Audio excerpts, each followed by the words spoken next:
So ভাই লোক, সাকিব খানের তাণ্ডব মুভির ট্রেলারটা ফাইনালি রিলিজ হয়ে গেছে আর আমি দেখেও নিয়েছি।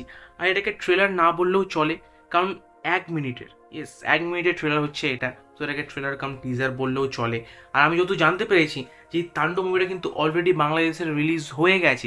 সো রিলিজ হয়ে যাওয়ার পর ট্রেলার নিয়ে আসার কী কারণ আই ডোন্ট নো, বাট যখন ট্রেলারটা এসছে তো সেটা নিয়ে কথা তো বলতেই হবে। আর কথা বলার মেন রিজন হচ্ছে এই ট্রেলারে থাকা অ্যাকশন। মুভিটা যেহেতু রিয়ান রাফি ডাইরেক্ট করেছেন, তো আমরা সবাই জানি যে রিয়ান রাফির মুভির ভেতর একটা করে সিঙ্গেল ওয়ান টেক শট থাকে।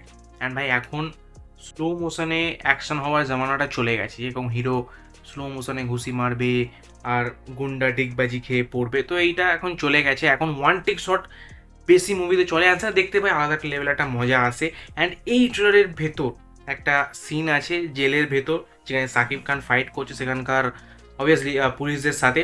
তো ওই যে শটটা ছিল ভাই, মজা আ গিয়া ভাই, কড়ক লেভেলের অ্যাকশন দেখেছে সেই সব শটে। আর ওই অ্যাকশনটা দেখে মনে হচ্ছে যে মুভির ভেতর যে ওয়ান টেক শটটা আছে তারই একটা ছোট ক্লিপ এই ট্রেলারের ভেতর দেখানো হয়েছে। বাট যা দেখিয়েছে ভাই, মজা এসে গেছে দেখে।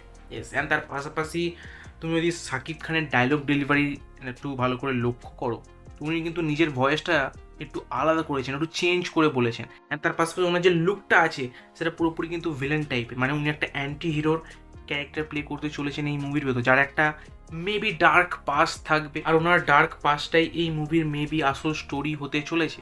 কারণ উনি একসময় ভালো ছিলেন, বাট ওনার সাথে কিছু লোক গাদ্দারি করে দেয়, অ্যান্ড তারপর ওনাকে ডেফিনেটলি একটা ভিলেন আফতার নিয়ে নিতে হয়। Now he teaching good things in bad way. So যে কারণে যারা যারা তার সাথে গাদ্দারি করেছিল তাদেরকে ধরবে, অ্যান্ড ধরে তাদের কাছ থেকে সেই রিভেঞ্জটা নেবে।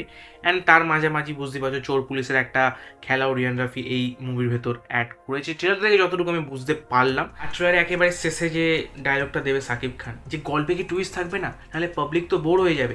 তো ওইটা সরাসরি মানে হচ্ছে যে এই মুভির ভেতর মেবি ক্লাইম্যাক্সে গিয়ে আমরা দুটো ক্যামেও দেখতে চলেছি। কার আমি জানি না, তোমরা যদি জেনে থাকো তুমি অফকোর্স কমেন্টে জানাতে পারো কার কার ক্যামেও থাকবে, বাট দুটো ক্যামেও তো থাকবে, এটা কনফার্ম হয়ে গেছে। তো এই ট্রেলারটা থেকে বোঝা যাচ্ছে যে এই মুভিটা তুফানেরও বাপ হতে চলেছে। অ্যান্ড সাকিব খানের লুক এই ট্রেলারের ভেতর জাস্ট মারাত্মক লেভেলের ছিল, পুরোপুরি dangerous look, dangerous অফতারে Shakib Khan ধরা দিয়েছে।